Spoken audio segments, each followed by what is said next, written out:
Hi, I'm Kara, mom of 3, pediatric sleep expert, certified parenting coach, and founder of Well Rested Mama. Welcome to the Unswaddled podcast. Tune in every other week as we chat about baby and toddler sleep solutions, overcoming parenting challenges, and all things messy motherhood.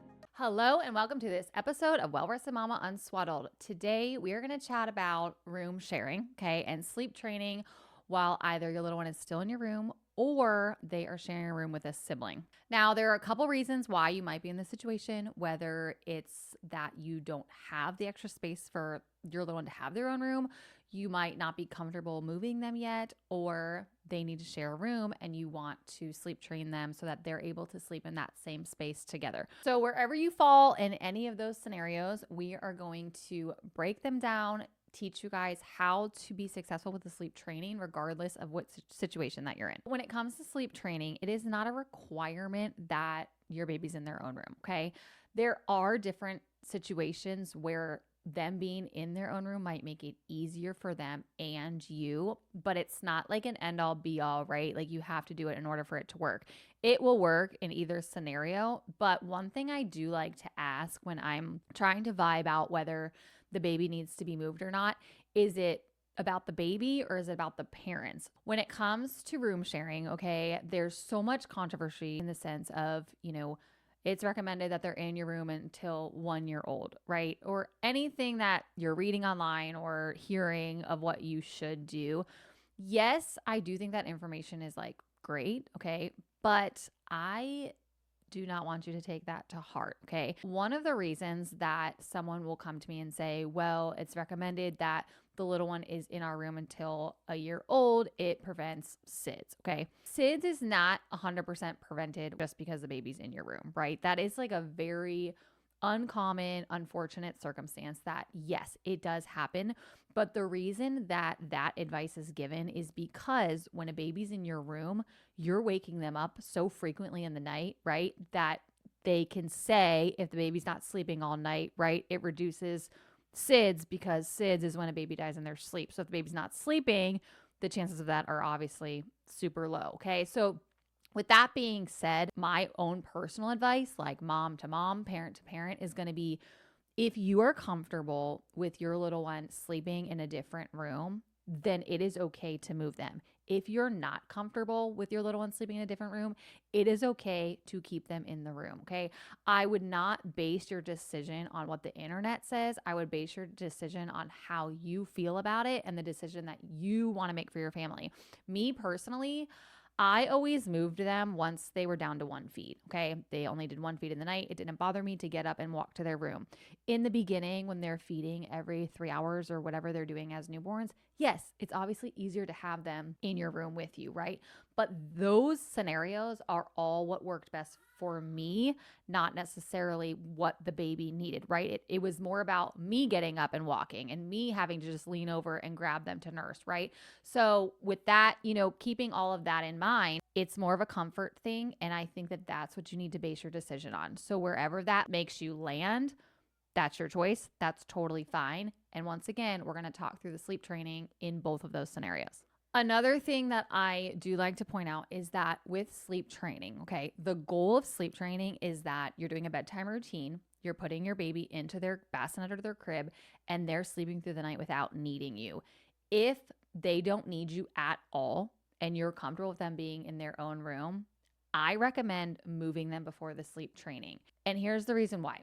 When they're in your sleep space, okay, you guys are in the same room, you don't realize how loud you are as a sleeper, right? Whether you get up to go to the bathroom or you cough or you roll over, those are all things that can disturb your baby, especially if they simultaneously are happening during a light sleep cycle or those lightest hours of sleep between 4 and 6 a.m. So if your baby can hear you or your room's not set up for them, it can make the sleep training harder because you now have like all these other variables that are playing a part and it's just working against you, if that makes sense. But with that being said, once again, like I said before, it's your choice. It's your comfort level.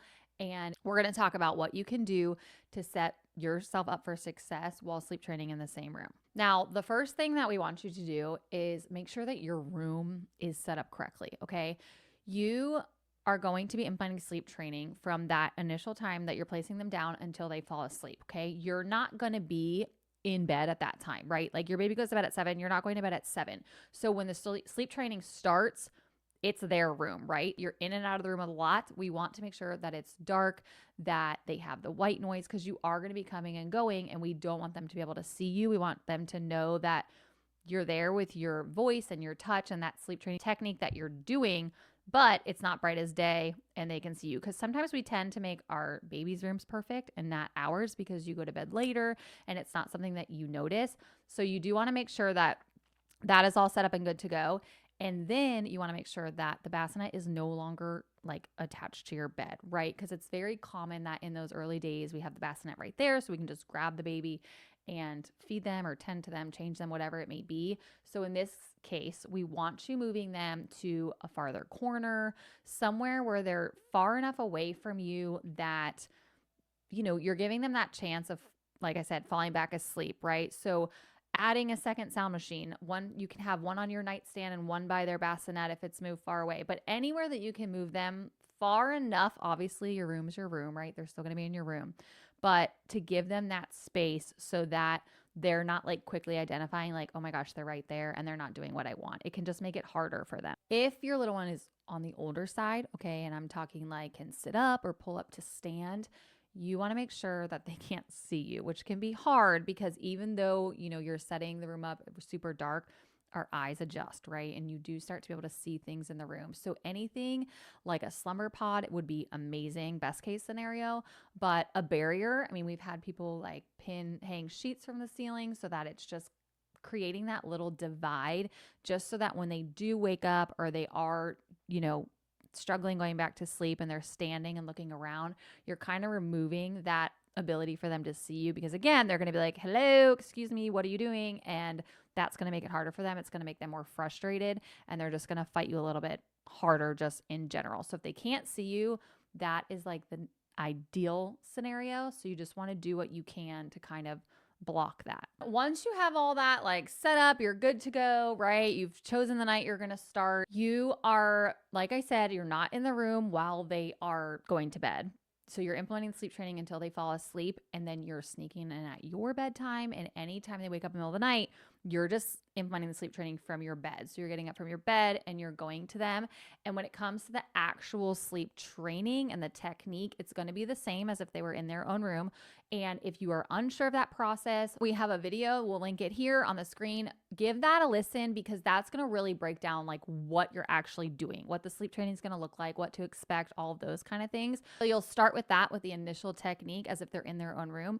And then you're going to transition, like I said, to implementing the sleep training from your bed and getting out of your bed and going to them during those middle of the night wakings. Moving into the other situation would be another sibling, okay? You're room sharing. You might have, let's say, a 4-year-old and a 12-month-old, and the 12-month-old is who needs the sleep training. The 4-year-old is an independent sleeper.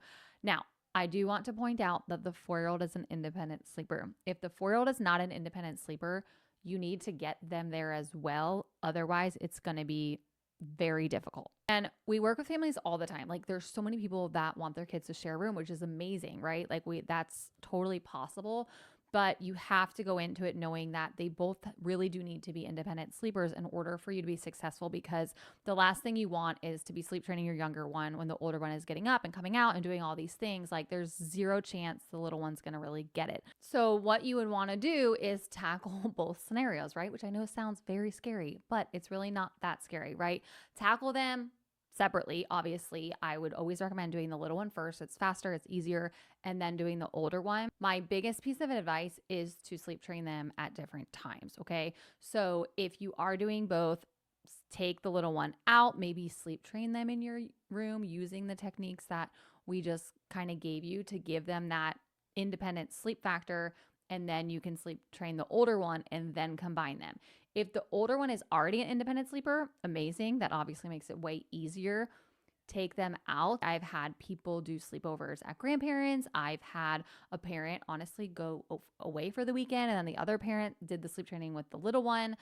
You can bring them into your room, whatever you think they can handle, but getting them out of the room is going to be the easiest, at least if it's for just say the first 2 or 3 nights maybe, right? It doesn't have to be forever. It doesn't have to be until everything's perfect.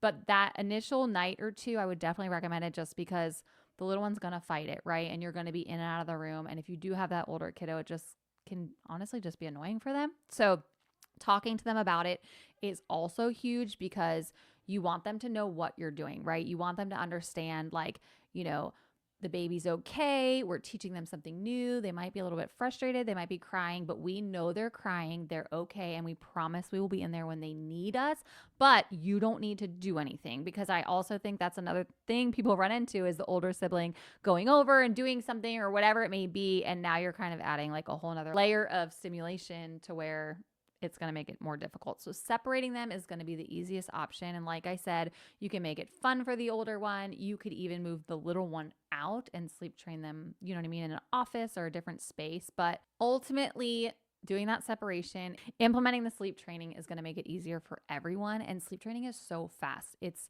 the first couple nights, you're going to see significant progress and you're going to see things come together quickly. So it's all temporary, but it's going to be the best way for you to get to where you want to be. With all that being said, do not let your living situation, your room setup convince you that it's not possible to sleep train. It's 100% possible. We've had clients in New York City that live in literally a studio apartment. We've had people that, like I said, there's no extra bedroom, so the kids have to share a room. Like, it's very normal for kids to share rooms. It's very normal to not have a house with 97 bedrooms. Like, not everyone's going to have the perfect setup, but that doesn't mean that independent sleep is out of reach for you. We're going to be doing a Q&A on our next episode where we will give you guys the opportunity to ask questions and we can go through them and answer them more specific to your situation. So keep your eye out for that. And if you have any questions, drop them in the comments. We're here to support you guys. And if you do need that extra level of support, schedule a consult call. Okay. During the consult call, I have questions for you. You're obviously going to have questions for me, but the questions that I ask you are really going to help me understand where you're at, what support you need, and what changes we need to make in order for you to reach your sleep goals. So I'll be able to identify your situation, but also guide you to what support package that you need. Like, how much of me do you need in order to be successful? Because that's the biggest part about sleep training. All the information is out there. As you've seen in the last couple of episodes, everything is laid out for you guys, but sometimes you just need that extra level of support, and that's okay. And that's what we're here for. And it's free. So if you schedule it and we feel like it's not something that you need, you'll be on your way. But if it is something that you need, we'll be able to help you get started and get you guys to reach those sleep goals so that you have independent sleepers and everybody is just happy and well rested. Thanks for tuning in. Be sure to subscribe so you don't miss the next episode. Give this video a like if you found it helpful or share with a friend. If you have any questions, leave them in the comments and we'll see you next time.